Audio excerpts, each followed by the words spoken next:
Бажаю здоров'я. Сьогодні багато міжнародної роботи. Вже був на доповіді Рустем Умєров після зустрічі цього тижня з представниками президента Трампа. Обговорили основні підсумки зустрічі в Женеві, в основному щодо економічних питань та відбудови.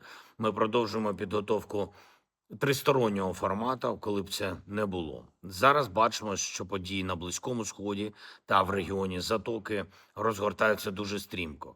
На жаль, Україна знає, про що йдеться надто добре, хоча українці ніколи не загрожували Ірану. Але іранський режим сам обрав бути спільником для Путіна і снабжав його шахедами. Причому не тільки самими дронами, але й технологіями. Іран надавав і іншу зброю Росії. Загалом за цей час повномасштабної війни росіяни використали проти України більше ніж 57 тисяч ударних дронів типу «Шахед». Проти наших людей, проти наших міст, проти нашої енергетики. Інші народи теж страждали від терору. Тож це справедливо дати шанс іранському народу, щоб позбутись терористичного режиму. Позбутись і гарантувати безпеку усім народам, які страждали від терору, походженням з Ірану. Наша позиція, вона добре відома, і Україна говорила про це неодноразово, в тому числі напередодні. Важливо зберегти якнайбільше життів. Важливо не допускати розширення війни. Важливо, що Сполучені Штати налаштовані рішуче і завжди, коли є рішучість Америки, глобальні злочинці слабшають. Відповідне розуміння повинно прийти і до росіян також. Люди не можуть знати дня і години, але все ж таки на кожне зло, на терор і агресію проти сусідів бувають справедливі відповіді. Розраховуємо, що у підсумку регіон Близького Сходу стане більш безпечним та стабільним.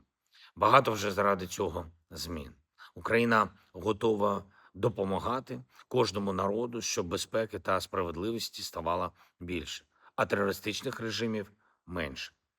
В залежності від безпекових обставин та реальних дипломатичних можливостей будуть визначені час та місце наступної зустрічі нашої команди та команди Сполучених Штатів Америки. Зустрічі із росіянами.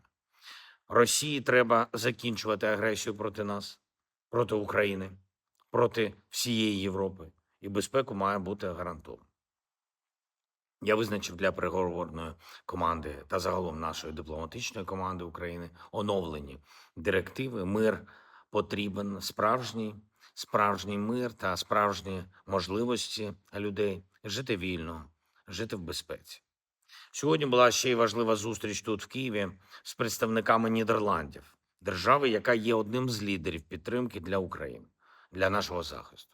Я хочу подякувати, що члени нового уряду Нідерландів, це віце-прем'єр-міністр та міністр закордонних справ цієї країни, вони прибули фактично одразу з візитом до нас в Україну. І це багато говорить. Я вдячний за це. Я поінформував і про безпекову ситуацію, і про те, що очікується нашими розвідками від Росії найближчим часом. Звісно, ми обговорили перспективи перемовин.